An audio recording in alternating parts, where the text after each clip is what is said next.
nós estabelecemos alguns alvos, ou seja, aonde nós desejamos chegar.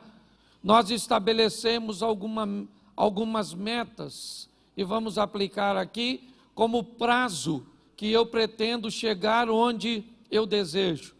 Nós vamos montando uma estrutura, esperando que coisas promissoras, que nos levem à prosperidade, às realizações, a transformações, que elas venham acontecer na nossa vida. A primeira coisa que eu queria que você entendesse é que se você decide não agir, ou você abre mão ou diminui a intensidade dos seus sonhos, ou você aumenta a sua capacidade de habilidades. A escolha é sua. Ou você vai diminuir, né, o seu prognóstico, a sua perspectiva para 2021, ou você vai aumentar o seu afinco, a sua dedicação, aquilo que você planeja fazer para que os seus sonhos se tornem realidade. É muito importante nós olharmos para esse início do ano, porque eu acho que muitos de nós já estamos aí, se não todos, estabelecendo algumas coisas que pretendemos fazer ao longo desse período. Nós aprendemos aqui no projeto Recomeçar, e este é o ano do recomeço, a possibilidade de você fazer novamente, porém agora de uma forma assertiva. À medida em que somos mais novos, a nossa margem de erros podem até ser um pouco maiores, porque nós ainda temos condições, muitas vezes, de contorná-las, mas à medida que a idade vai chegando, inevitavelmente, nós não podemos nos dar o luxo de cometer erros, porque alguns erros podem custar a vida inteira para consertá-los. E forças e dedicação que deveriam ser canalizadas para a realização de projetos futuros, acabam sendo realizadas ou canalizadas para corrigir questões do passado. Quando nós olhamos para esses estilos de vida, porque alguns vivem assim, consertando erros do passado, gastando suas energias, formatando o seu posicionamento de vida em oferecer perdão, em receber perdão, em corrigir, em pagar dívidas, em viver situações que têm a ver com aquilo que fizeram lá atrás. Outros estão vivendo situações onde estão trabalhando para que coisas ou realizações aconteçam. A opção, ela é nossa. Nós é que decidimos o que nós vamos fazer. E hoje eu quero mostrar a vocês coisas bem simples, né? Algumas diretrizes do início, talvez algumas descobertas que possam nos despertar a reavaliarmos, a reposicionarmos nossa vida. Eu costumo dizer que existem 3 máximas na vida de um ser humano. A primeira e mais importante delas: onde eu vou passar a minha eternidade. Não tem nada mais importante que isso. A vida aqui é passageira, passa rápido. Hebreus 9, 27, ao homem está determinado morrer apenas uma vez, vindo depois da morte o juízo. Salmo 90, verso 10, certo? O homem vive 70 anos, se for robusto, ele vai até os 80, onde a maioria dos dias são canseira e enfado, porque tudo passa rapidamente. A Bíblia está nos dando uma direção: a sua vida é única, a sua vida é curta e a sua vida é rápida. Você não tem margem de erros. Nós precisamos ser cautelosos, seja prudente como as serpentes e simples como as pombas. Vigiai e orai, a vigilância precedendo um sistema de defesa, para que venhamos fugir do erro. Porque, como eu digo e disse, nós podemos gastar muito tempo para corrigi-lo. Quando olhamos para isso, o que eu quero mostrar a você hoje é que nos 4 capítulos da Bíblia, no início, nós vamos descobrir algumas coisas que eu gostaria de pontuar para você. Entendendo que a Bíblia tem 2 preocupações. Uma e principal, com vida eterna. Por isso a primeira máxima é onde eu vou passar a minha vida eterna. Segunda máxima de um ser humano, o que eu vim fazer aqui na terra? Minha missão. Missão é algo que está altamente integrado com identidade. Quem não descobre o que veio fazer, tem dificuldade de saber quem é. Pessoas confusas no que diz respeito às suas identidades, inevitavelmente, elas têm problemas, certo? Com sua missão. Quanto mais rápido você descobrir o que você veio fazer, qual é a sua régua de medida, você para de usar a medida dos outros para estabelecer a sua. E terceira máxima, com quem eu vou viver aqui na terra? Seu casamento. Para mim são as três máximas que regem a vida de um ser humano. Onde eu passo minha eternidade, qual é a minha missão, que automaticamente vai revelar minha identidade, e com quem eu vou casar. Ok? Então, se você casar errado, e essa vai para os solteiros, porque se você casou já, hashtag chupa essa manga. Ok? Mas se você é solteiro, preste atenção nesse negócio. Certo? Quantos solteiros tem aqui? Levante a mão. Isso, Deus te conserve, te abençoe. E se você conseguir viver desse jeito, viva. Se cansar de ser feliz, vem sofrer com a gente. Ok? Então preste atenção. A Bíblia tem uma preocupação importantíssima. Vida. Jesus disse, eu vim para que tenham e a tenham em isso. Duas coisas Jesus veio nos oferecer de forma muito eficiente. Uma, vida eterna. Ele veio para vencer o poder da morte e do caos e fazer com que o nosso nome seja escrito no livro da vida.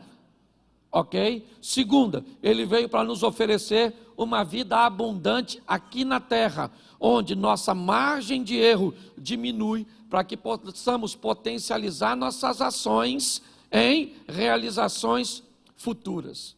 Mas eu comecei a observar que os inimigos da humanidade, eles são antigos.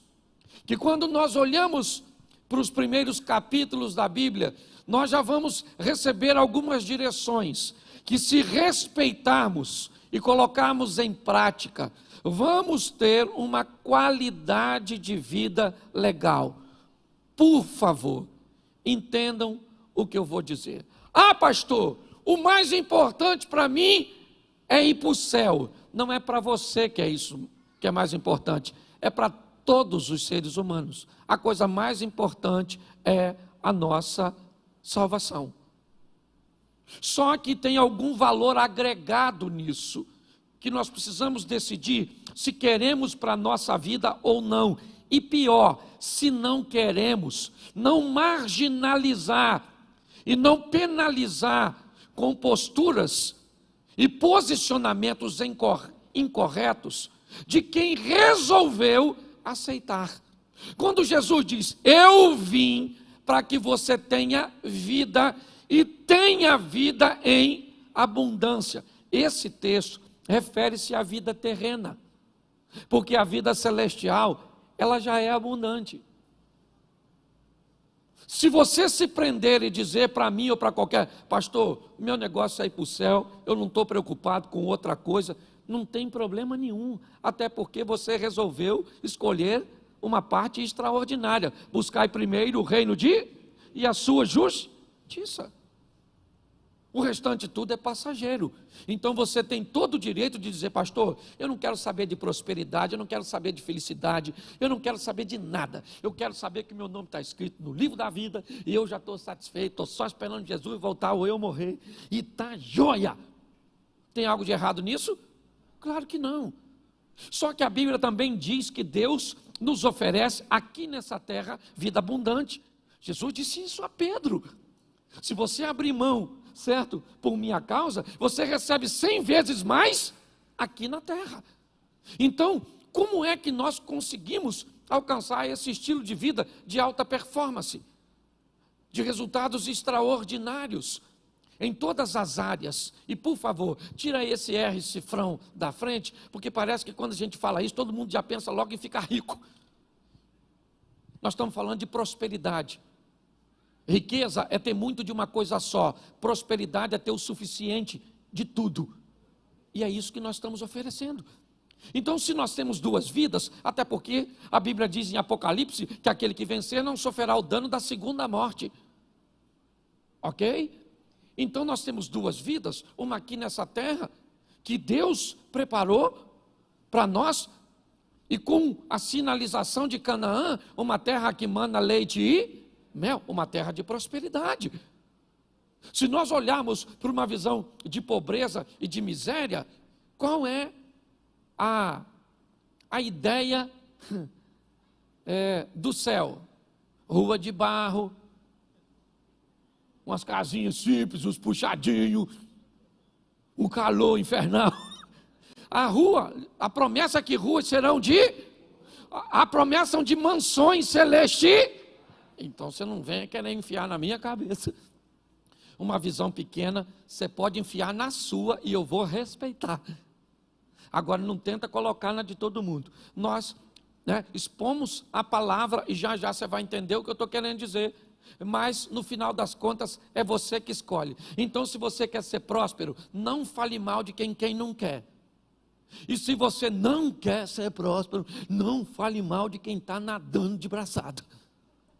Ok? Porque hoje, às vezes, o que acontece é isso. Um vai para uma extremidade e fala mal do outro. É igual o tradicional falar mal do pentecostal. Já viu? Tem aquele pessoal que não acredita no Espírito Santo, não acredita nos dons, não acredita em cura, não acredita em anjo, não acredita em nada. Aí ele mete o sarrafo na turma que vê bola de fogo, caneta de fogo, que acredita nas línguas, nos dons e na cura. Em contrapartida, o outro diz que essa igreja que não acredita nada disso não é nem igreja, é sorveteria.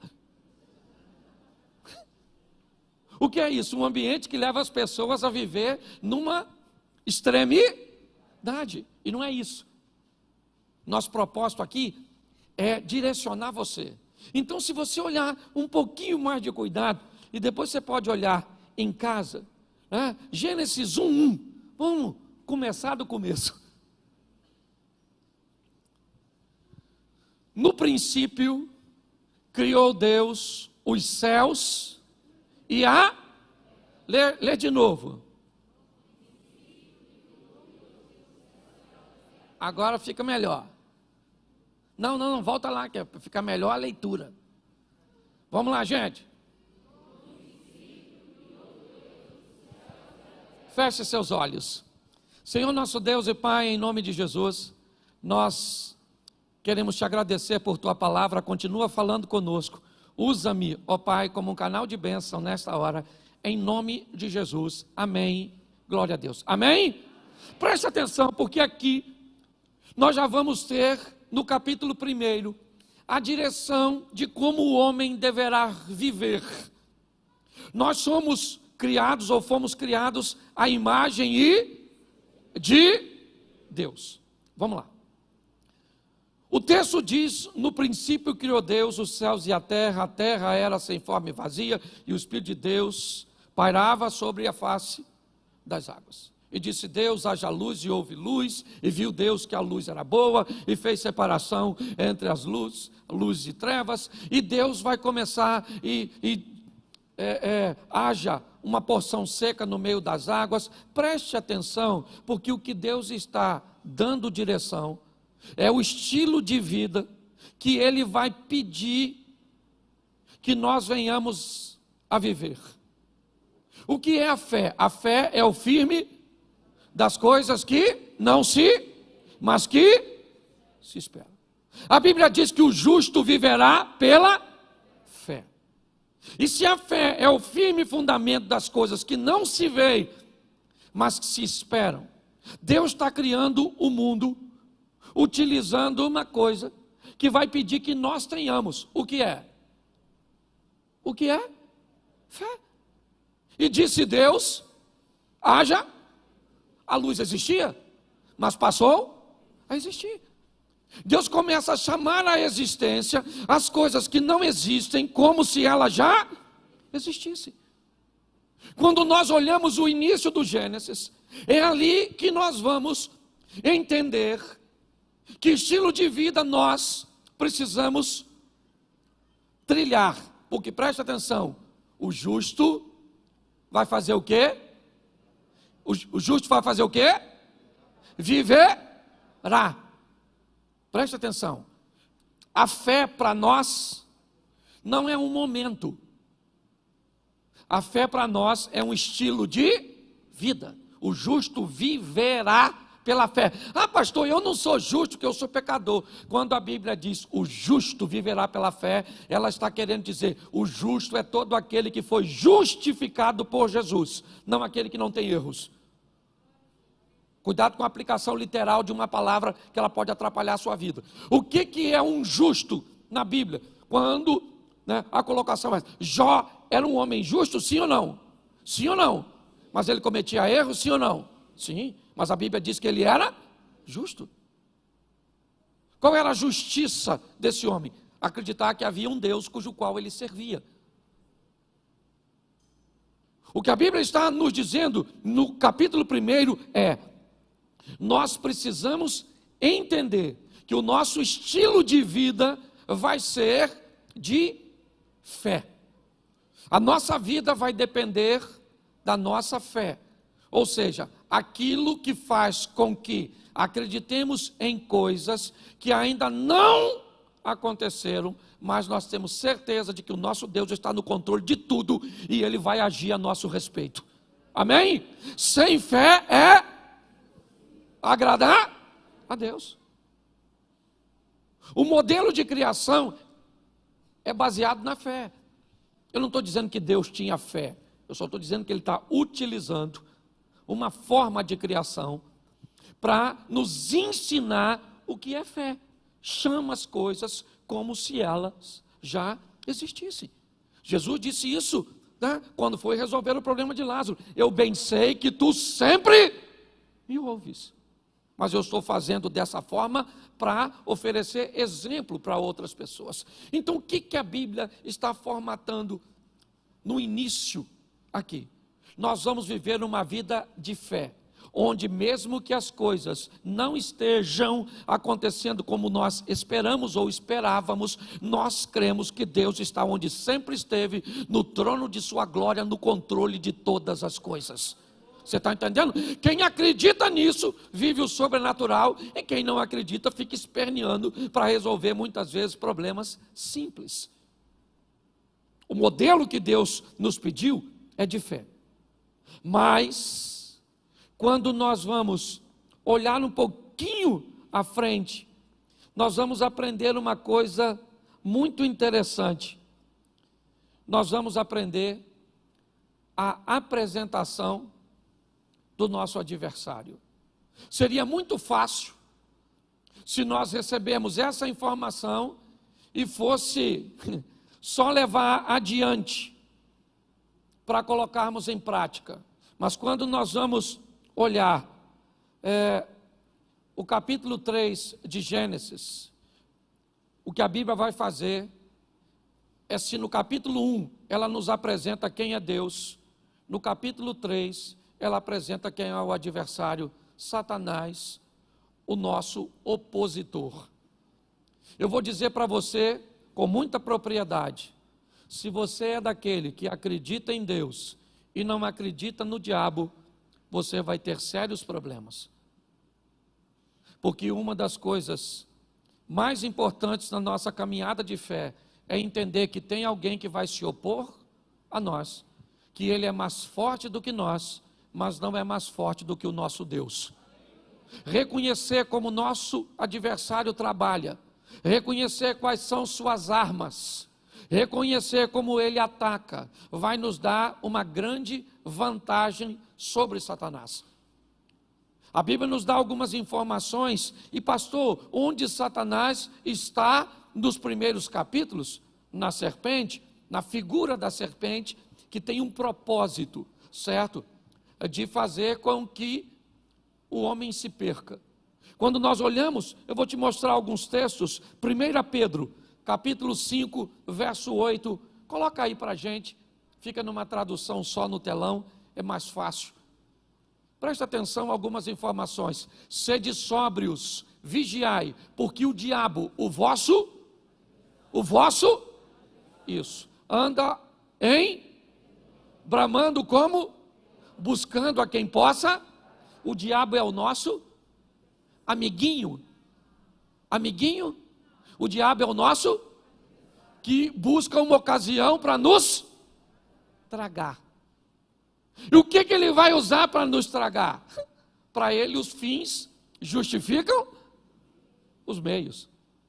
O que você precisa para ir para o inferno? É muito dinheiro? Toma, isso aí. Escutei, até com a máscara. Certo? O que você precisa? De uma mulher bonitona, maneirona. Uma mulher feia você até resiste. Mas se for cavala, tudo. Um homem, se for um meio homem, você até resiste. Mas se a senhora se depara com aquele, o que ele precisa? Botar na sua vida para te desvirtuar. A Bíblia diz que ele é seu isso aí, seu Aí eu acho mó barato que tem uns crentes que dizem assim, olha, eu tenho respeito pelo Satanás, eu vejo uma macumba, eu faço o sinal da cruz, e eu, está amarrado, em nome de Jesus. Tem uns crentes muito maneiros. O diabo, ele não tem que ter o seu respeito, nem a sua admiração, nem nada seu. Ele é seu ele quer matar você, seu casamento, seus negócios, sua família, seus filhos, mas em Cristo Jesus ele está debaixo dos nossos pés. Amém? Agora eu tenho que saber, a Bíblia diz, sede sóbrio. O que é sóbrio? Lembra do João Canabrava? Sóbrio, uma mente que não esteja dopada. Ou do João Canabrava, dopada pelo álcool. Pastor, eu nem bebo, louvado seja Deus. Mas às vezes a religiosidade é uma toxina que entorpeceu a sua mente. Às vezes a ignorância é uma toxina que entorpeceu a sua mente. Nós precisamos entender que a Bíblia diz, sede, até porque para você vigiar você tem que estar em alerta. Porque o diabo é o vosso adversário. É isso que a Bíblia está dizendo. Vamos lá? Atos dos Apóstolos 13:10. Apóstolo Paulo. Olha que coisa legal. Atos 13:10. Bota aí. Lê para mim aqui. Filho do. Sabe o que Paulo está falando? Que ele mais é filho do. Quem foi que falou isso? Eu já subi nesse púlpito para falar que na igreja tem uns filhos do diabo. Quase cortaram meu pescoço. Pastor, aqui na igreja ninguém é filho do diabo, todo mundo é filho de Deus. O Paulo está falando que tinha filho do diabo. E se tinha filho do diabo lá, tinha ou não tinha? Tinha ou não tinha? E tem filho de diabo perto da gente às vezes, sim ou não? Sim. É só você olhar as atitudes que definem a paternidade. Eu preciso preparar você, porque às vezes a gente pensa, certo? Que todo mundo é gente boa. Deveria ser, porque a imagem é semelhança de Deus. Mas tem uns irmãos, nem posso chamar de irmão, tem uns parentes nossos, entendeu? Que deve ser filho do adultério. Uns filhos do Satanás. E às vezes eles estão onde? Dentro da igreja. Porque tem joio no meio tem cabrito no meio das. Isso aí, gente. É isso aí. A palavra está forte que a criança se sentiu. Não, é assim mesmo. Ok? Então entenda bem. A Bíblia tem filho do diabo no seu trabalho. Tem ou não tem? Na rua onde você mora, na igreja que você frequenta, na sua família, os filhos do diabo que é parente.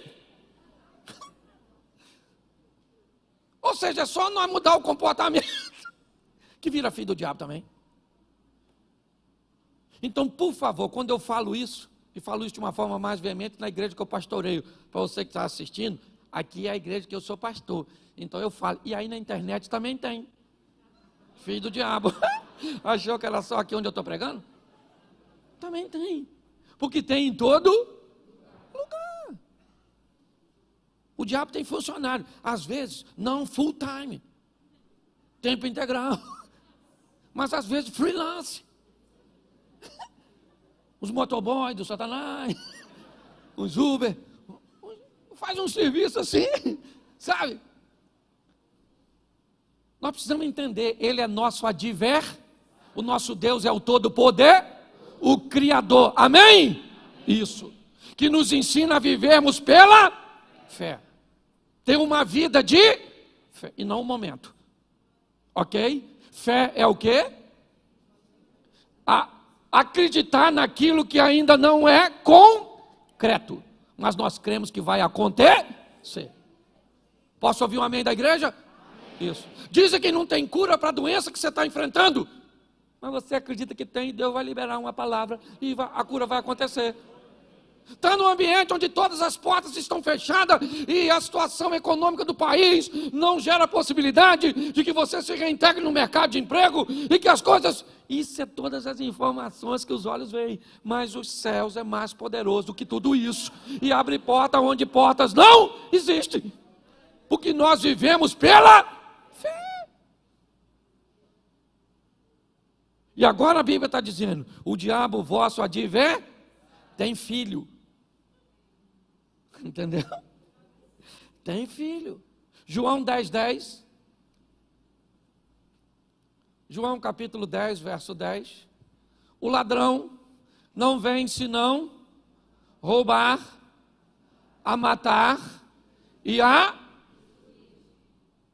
Essa frase foi dita por Jesus. Ok? O que ela está definindo é o perfil do nosso adversário. Primeiro, nós temos um. Ele não é amiguinho, não é irmãozinho, não é personagem aí das séries televisivas, Lúcifer, um diabinho maneiro. Ele não é o fantasminha, como é que é o nome dele? O Gasparzinho. O Satanás quer matar você, destruir você, e eu também. Mas nós não vamos dar mole, porque a Bíblia diz ser de sobre e vigie. Isso. Porque o diabo está porque o Senhor dará ordem aos seus, para que se acampe e o diabo vai ficar e Deus vai ficar Isso aí. O máximo que o diabo vai fazer é assim, ó.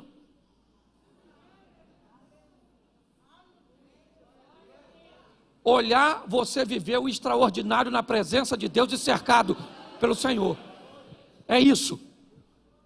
Não dá mole, porque se você for lá fora, ele te arrebenta. Quem já foi sabe. Volta tudo ferido. Eu tenho um cachorro lá no meu sítio que está atravessando esse problema. O lourinho. Lá no sítio tem comida, tem segurança, tem tudo. Tem a espingarda, nós tem, para espantar. É de zumbi, mas tem. O lourinho foi lá na mata. Se meteu com o bicho. O bicho arrebentou. Hoje tive que mandar botar uns remédios nele, que arde. Quase chorei enquanto eu estava tomando banho para vir para a igreja. De tanto que ele chorou. Mas no final eu fiquei com pena do lourinho, não. Que eu pensei, lourinho é um otário. Lá na mata tem filho do diabo também. Arrebentou meu cachorro. Quem quiser ver, pode ir lá, não estou contando história não. Lourinho está lá, amuado. Eu não posso nem falar onde é que feriram ele. Que senão vai ficar mais feio ainda. Então a função do diabo é destruir a nossa vida. Roubar, matar e destruir. Mas ele está porque Deus está e se Deus é por nós, isso é bonitinho de falar. O negócio é agir para que isso entre em cena. Sabe o que o diabo disse para Deus quando Deus perguntou: tem de vista o meu servo Jó? O diabo: tenho, de longe, porque o Senhor não deixa eu mexer em nada dele. Olha o que o diabo está falando. Esse cara vive de um jeito onde os seus anjos acampam ao redor dele, e eu não tenho como entrar. Nossa casa vai ser desse jeito esse ano, nossos negócios vão ser desse jeito esse ano, nossa igreja vai viver assim esse ano, amém? Isso. Agora, isso não se conquista com isso. Isso só se conquista com isso. É de joelho que nós trazemos a presença de Deus para a nossa vida e para a nossa casa. Deus está apresentando o nosso adversário. Ele tem filho e ele quer o quê? E destruir. Amém? Amém? Então, mas vamos aqui agora para algumas armas que nós temos que enfrentar ao longo da nossa caminhada cristã. Ela também está no terceiro capítulo, porque no capítulo 1 e 2 nós vemos a criação, Deus chamando a existência, criando todas as coisas, certo? Mas no capítulo 3 nós recebemos inicialmente de forma prévia a exposição do nosso adversário. Mas quando nós vamos olhar o que eles enfrentaram no Éden e como agiram, é bem semelhante ao que nós vivemos hoje. Eu acho que vale a pena dar uma olhada. Uma das coisas que o casal que originou a humanidade enfrentou, que nós enfrentamos de uma forma muito veemente, Gênesis capítulo 3, verso 6. Preste atenção. E vendo a mulher que aquela árvore era boa para se comer, e agradável aos olhos, e árvore desejável para dar entendimento, tomou do seu fruto e comeu, e também deu ao seu marido, e ele comeu com ela. Preste atenção, deixa o texto aí, por favor. Primeira coisa que eles enfrentaram como oposição, ainda é o que nós enfrentamos até hoje, e que tem derrubado muitos de nós: o desejo pelo proibido. Eva, a mulher, olha para uma árvore e se sente atraída por ela. Aquela árvore era um local proibido, mas ela se sente atraída por aquilo que é proibido. Esse não é um problema de Eva, esse é um problema que a humanidade enfrenta o tempo inteiro. Você vai ter que lidar com Davi, o homem segundo o coração de Deus, desejando o proibido. Você vai ver reis perdendo seu reinado porque desejaram coisas que lhe eram proibidas. Quando nós olhamos para essa situação, ela ainda é o nosso inimigo hoje. Grande parte dos problemas que temos está condicionado no desejo que temos pelo proibido. Se nós entendermos isso, como vamos nos comportar mediante aquilo cujo qual Deus nos proibiu, isso define fracasso ou sucesso da nossa caminhada cristã. Muitos dizem que os desejos que eles nutrem pelo proibido são mais fortes do que eles, mas isso é mentira, porque a Bíblia diz que a tentação nunca será maior que o poder do escape. Então, se você quer dizer para mim que o seu desejo por sexo, por drogas, pelo que for que te separa de Deus, é mais forte do que o poder de Deus na sua vida, talvez simplesmente pelo distanciamento que você estabeleceu de Deus.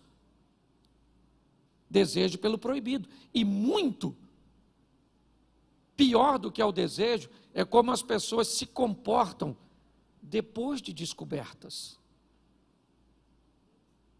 Acã, ele tem desejo pelo proibido, uma capa, o ciclo, as taças. Ele pega e esconde, porque o proibido precisa ser feito escondido. Pastor, como é que eu sei que alguma coisa é proibida? É simples, é só você olhar se existe luz para que ela seja exposta. Por que muitas pessoas escondem seu aparelho telefônico?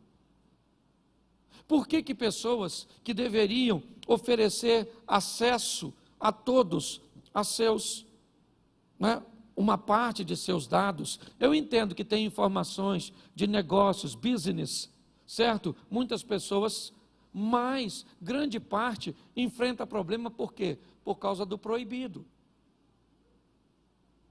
E se alguém faz algo proibido, é como Eva.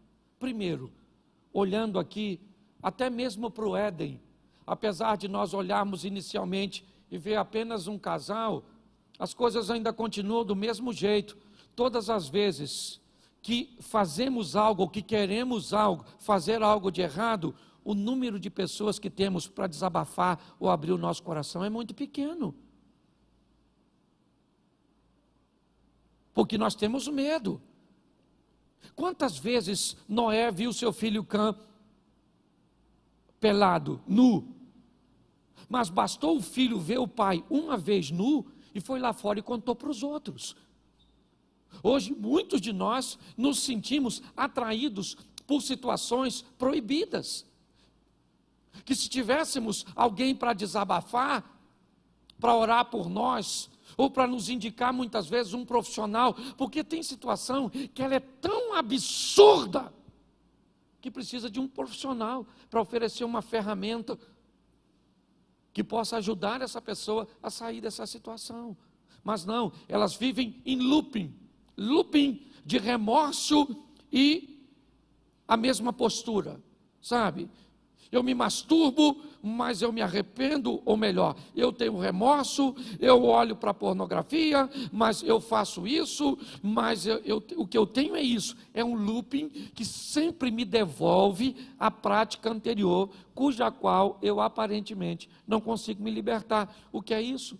O desejo pelo proibido. É um inimigo que nós vamos ter que lutar basicamente o tempo inteiro. Segundo inimigo que nós vamos enfrentar e que eles enfrentaram, coloca aí o verso 10, ainda do capítulo 6.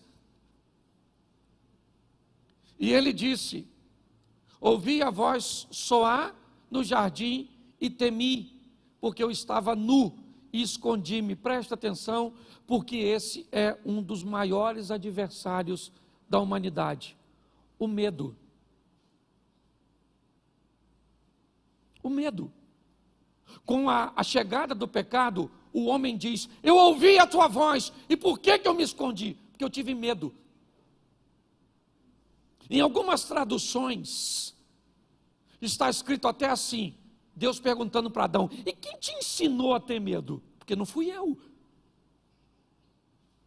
Eu criei o mundo debaixo da fé, fazendo com que chame à existência as coisas como se elas já existissem. Estabeleço toda uma estrutura, e agora você vem dizer para mim que está com medo? E é isso aí. Eu estou com medo de sair, eu estou com medo da violência, eu estou com medo do dinheiro faltar, eu estou com medo de ser dizimista, eu estou com medo de casar, eu estou com medo de ter filhos, eu estou com medo de não arrumar emprego, eu estou com medo disso, eu estou com medo daquilo. Nós vemos hoje como nunca o medo. Um dos nossos parentes e companheiros mais próximos. Você vai entrar num elevador,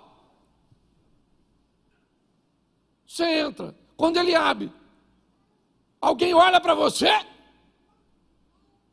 e define se vale a pena entrar no elevador que você está ou não.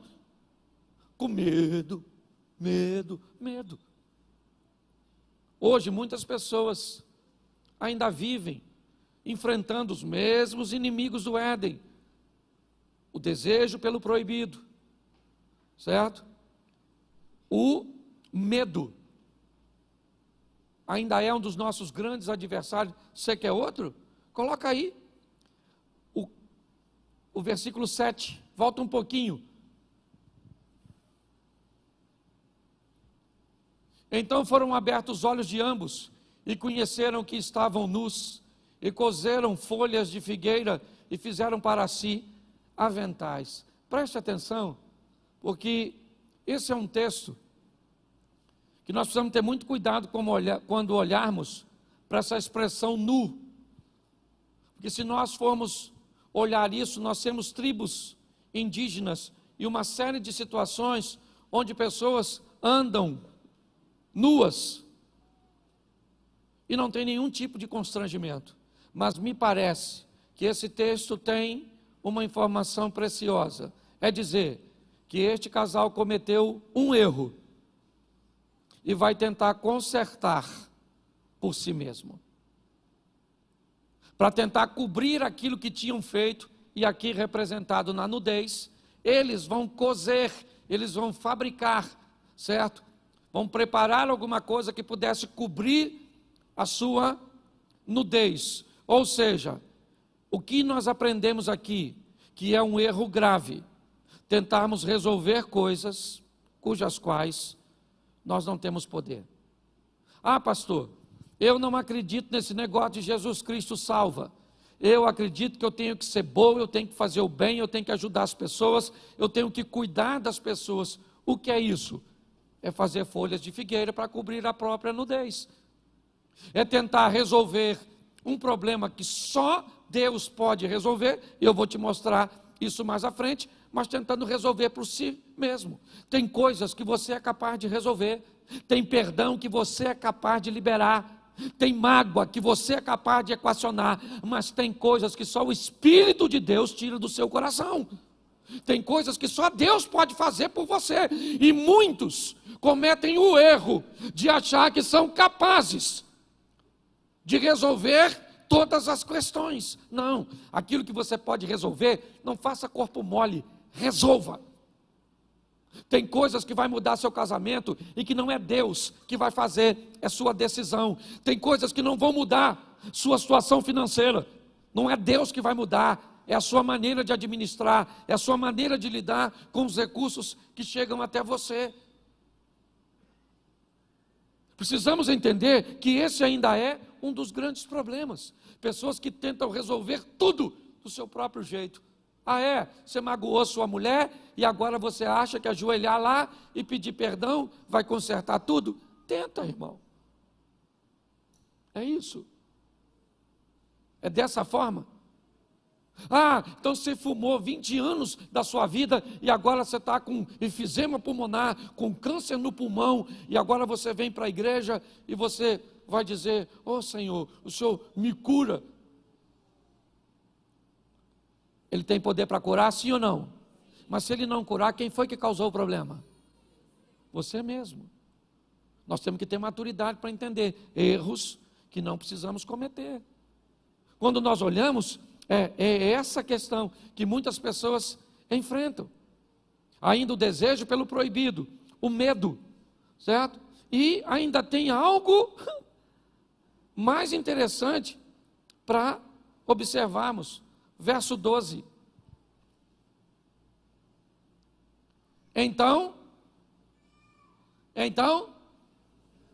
o que Adão vai dizer isso para quem, você sabe? Para quem? Para quem Adão vai dizer isso? Lê o texto primeiro. Para quem Adão vai falar? Olha como é que Adão é maneiro, o nosso ancestral. Olha que cara extraordinário. Lê para mim.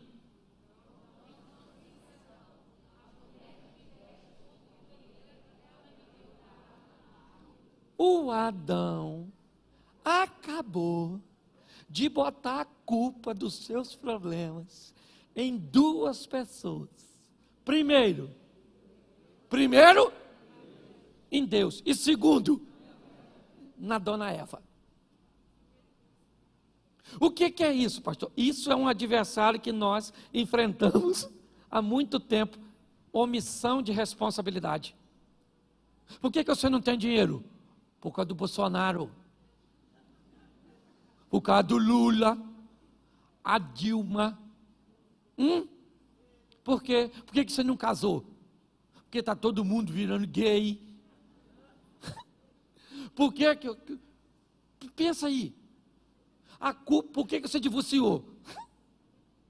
Porque a culpa era da sua mulher. Aquela praga, aquela peste, que o senhor não tolerava. Botar a culpa nos outros, gente. Eu aprendi uma coisa naquele gabinete. Se você só ouvir a versão do Chapeuzinho Vermelho, o lobo sempre vai ser mau. Eu já escutei a visão da Chapeuzinho Vermelho. Quando o lobo foi lá, eu achei que ele era Chapeuzinho Vermelho. Eu achei que tinha trocado. Porque se tem uma coisa que as pessoas gostam de botar a culpa nos outros. Por que você não estuda? Por que você não trabalha? Isso aí. Por quê? Você não estuda porque não tem colégio. Entendeu? Você não trabalha porque está muito difícil. Você não é alguém que vai fazer qualquer coisa. Você é alguém que não pode trabalhar para ganhar 2, 3 mil. Isso é uma miséria. Você é alguém que vem nesse mundo para ser um cientista. Você só esqueceu da inteligência. Deixou no seu ponto de partida. A omissão ainda é um problema. Gente, não dá para ser. Por isso que Davi é chamado. O dia que o Davi, deixa eu lembrar você aqui. Lembra que o Davi olhou a Batseba tomando banho, chamou a Batseba, vem aqui Batseba, chega aí maneira, e tal, passou o serão na Batseba, e aí Batseba engravidou. Porque Deus também não dá mole não, pegou uma vez parece, engravidou. Sabe o que ele fez com o marido da mulher que ele engravidou? Mandou matar. Quem é esse cara? O Davi da Bíblia, o do gigantinho, acabei de acabar com a reputação dele, para você. Tem policial aqui que ele já estava preso. Aí Deus mandou Natã. Olha que Deus foi Natã, nem foi Nagol. Deus foi lá Natã e falou: Natã, dá um pulinho lá na casa do Davi, que eu tenho umas paradas para resolver, uma resenha para resolver com ele.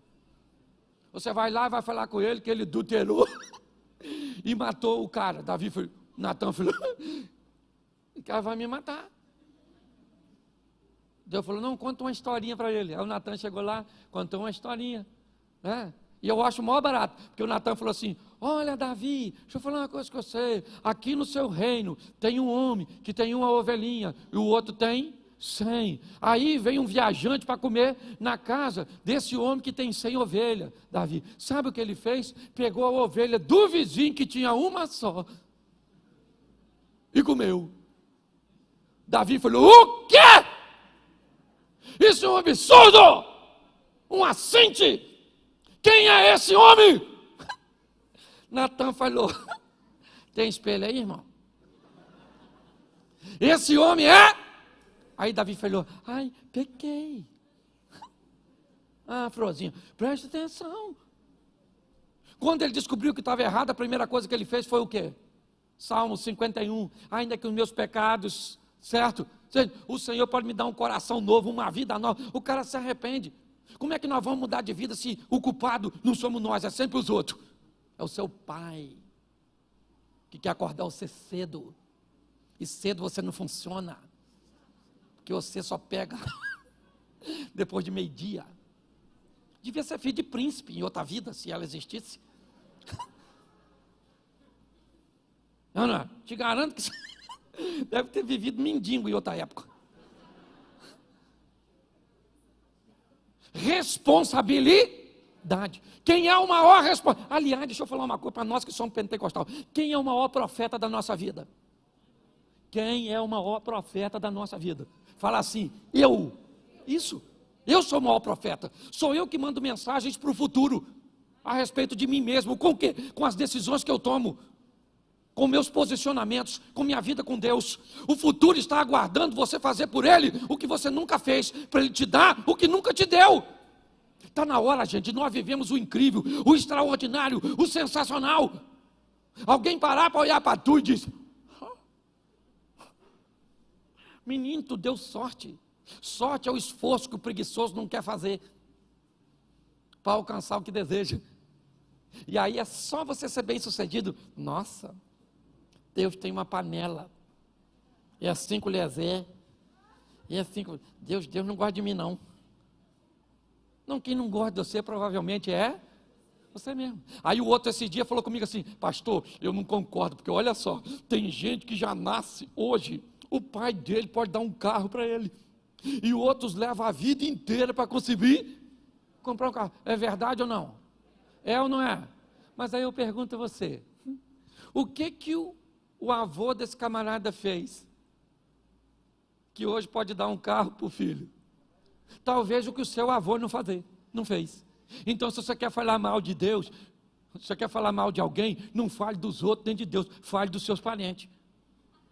Meu avô era uma praga que não quis trabalhar. E hoje eu estou só... Mas quer botar a culpa em Deus. Nós precisamos levar a nossa vida, né, para um outro nível. E aqui, um outro problema que nós temos que enfrentar, gravíssimo. O problema, ainda está no capítulo 4 só de Gênesis. Olha só, se não bastasse, deixa eu recapitular aqui para você não esquecer.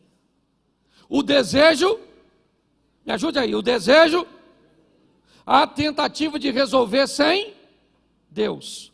O medo, a omissão, ainda tem um negócio que nós temos com uma facilidade tão grande. O que é? Inveja. Você tem?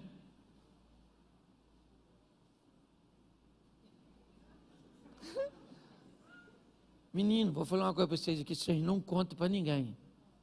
Esses dias estou eu olhando minha rede social, quando de repente passei assim no Instagram, de uma pessoa, menino, mas ela tinha tanto comentário numa foto, aí eu botei numa minha.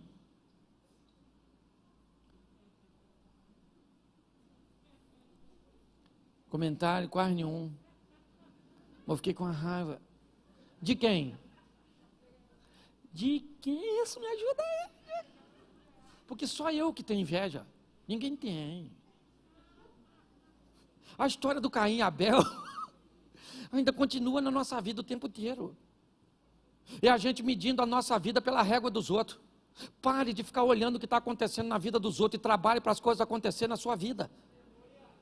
Eu estou falando para você, estava eu lá olhando. E esse movimento, até criança de 1 ano já está fazendo. Você entende? Inveja. Inveja. Lembra? Eu já contei isso aqui, já estou terminando já. Eu fui viajar, eu não gosto de falar cidade porque é complicado. Né? Esse dia o Elvis veio aqui e falou que uma praia parecia um valão, que eu falei, quando ele aparecer lá, o nego vai matar ele. Eu fui numa cidade pregada do interior do Nordeste e teve um apagão na cidade. Não é, foi esse que teve agora no Amapá, Macapá, alguma coisa assim. Anteriormente, já tem um tempinho. E teve um apagão, e era no Nordeste. O Danilo Gentili fez uma brincadeira, dizendo lá no Nordeste já não tinha água. O pessoal queria matar ele lá quando eu fui. Perguntou até se eu conhecia. Eu falei, não ando com esse tipo de gente que fala essas coisas. Tive que me esquivar. Certo? Então tem que ter cuidado. Mas eu estava numa cidade dessa aí, e o cara falou comigo assim, pastor, você não quer andar na minha lancha? Eu nem estava muito afim, mas lá é quente. Pensa num lugar assim, que você anda na rua, parece que você vai encontrar o Sadraque, o Mesaque e o Abednego. Sabe? O pessoal de lá, se for para o inferno, vai pedir uma blusa de frio. Por isso que eu não posso falar a cidade. Eu falei, eu vou. Menino, o cara me botou numa lancha, mas pensa numa lancha. E mandou eu deitar-se na frente, eu deitei, parecia aqueles modelos. E o cara com aquela lancha, eu falei, Jesus do céu. Aí no final, quando ele parou a lancha, que eu achei que já tinha acabado, ele falou, você quer me dar uma volta no meu jet ski? Eu falei, que é isso, irmão? Eu falei, você ia andar nisso não? Ele falou, é fácil. E fui eu andar num tal de um jet, gente. Se você acha que dinheiro não é para você, anota o número da conta aí, para você depositar na minha. Porque eu fiquei fascinado com aquele jet ski. Mas fiquei. Aí no final eu falei para ele, rapaz, jet ski maneiro. Ele falou, compra um para tu, pastor. Eu falei, que é isso, rapaz? Esse troço é muito caro. Ele falou assim, que caro nada. Quando ele me falou o preço, eu falei, rapaz, negócio maneiro. Saí de lá com a ideia de comprar um jet ski. Cheguei em casa, fui contar para quem? Para a esposa. Certo? Não sei se contar ou pedir autorização. Contar é uma maneira masculina de defender o território. Falei para minha mulher, filha, eu vi um negócio super maneiro, que eu vou comprar para a gente. Fui eu que andei, já disse que era para nós. Já dá uma confusão danada, né?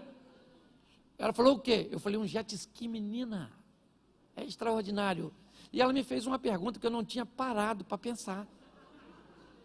Para nós andar onde, Cláudio? Eu falei, você sabe que eu não sei? Eu só queria ter. Porque na maioria das vezes nós queremos coisas que nós, na verdade, não, mas só porque os outros, ainda é um problema nosso. Está assim de gente endividada porque compra o que não precisa para pagar com dinheiro que não tem, para mostrar para quem não gosta. E o culpado quem é? Satanás, devorador. Tem gente que está com o nome mais sujo que o do Satanás. Serasa. Você está rindo de quem? De mim? Mas você sabe o que é mais legal de tudo isso?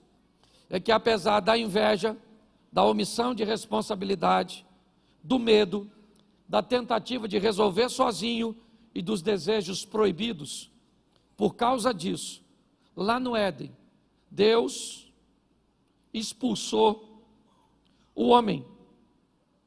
Mas antes de expulsar, coloca o versículo 21, por favor.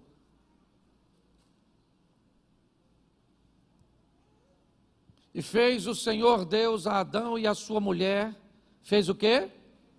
E essa túnica era de quê? Era de quê? Isso. Para que Deus fizesse isso, ou para que isso acontecesse, o que teve que acontecer? Um sacrifício.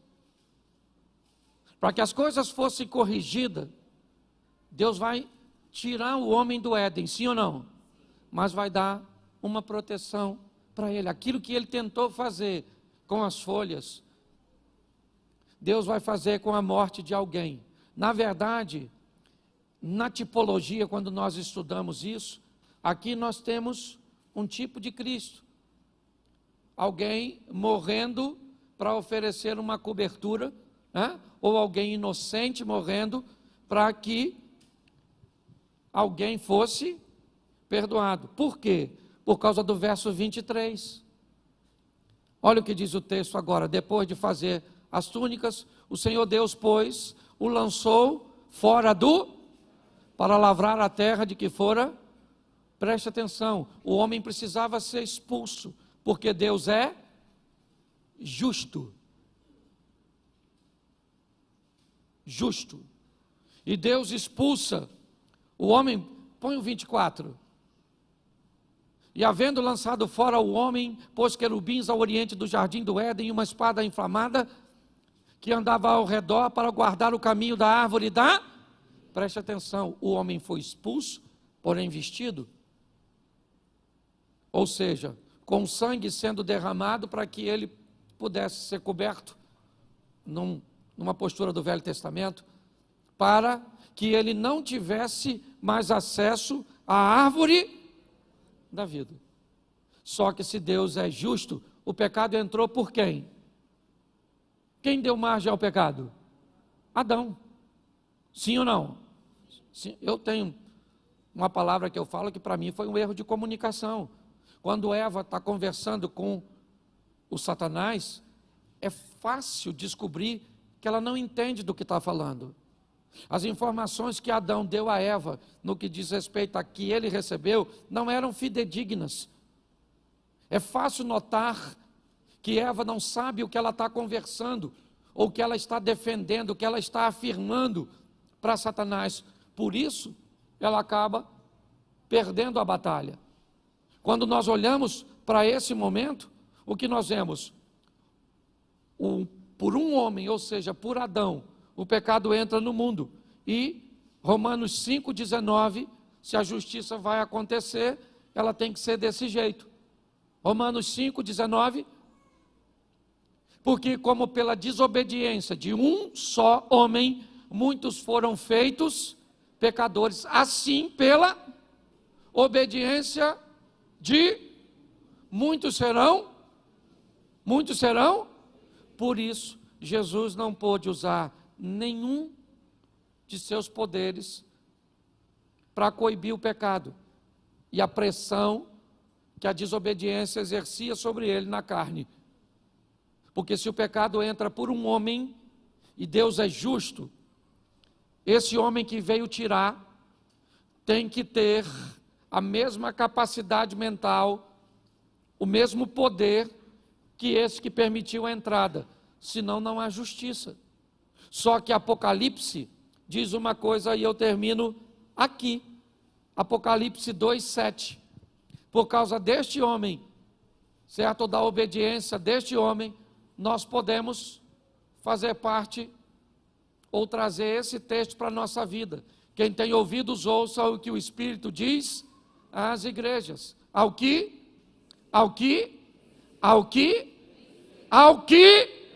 não é o que empatar, não é o que perder, não é o que fazer corpo mole, é apenas para uma classe. E qual é a classe? O dos vencer.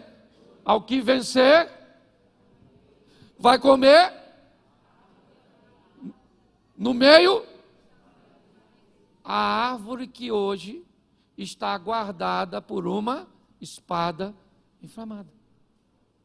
Por causa de Adão, perdemos o direito, mas em Cristo recebemos novamente a oportunidade. Eu queria que você saísse daqui hoje com essa palavra no seu coração, porque eu sei que a Bíblia me diz que quando eu prego, pessoas que me ouvem recebem como um solo à beira do caminho, outros recebem como um solo com pedras, outros recebem com um solo de espinhos e outros recebem em terra boa. Se eu usar isso por proporção, o que a Bíblia está dizendo na parábola do semeador é que quando eu lanço uma semente, apenas 25% dela será proveitosa inicialmente. Pessoas espinhosas ou com espinhos terão que ter, ao longo da caminhada, os cuidados da igreja, o nosso cuidado, para que elas possam, esses espinhos sejam removidos, as pedras, ou esse solo compacto, onde acaba o culto, você vai embora e as suas preocupações tiraram sua atenção, o seu celular tirou sua atenção, o amigo que está do seu lado tirou sua atenção. Nós lidamos com tudo isso. Por quê? Porque o diabo é o nosso adversário. Por quê? Porque o diabo tem filhos. Por quê? Porque ele veio roubar, matar e destruir. Mas nós recebemos de Cristo e em Cristo o poder para vencer. Só que ele é opcional. A mensagem é para todos, mas não é para todo mundo. A vitória é para todos, mas não é para todo mundo. Porque todos ouvem, mas nem todo mundo recebe e toma o posicionamento. Que esse seja um ano de recomeço para você e para a sua história em todos os segmentos.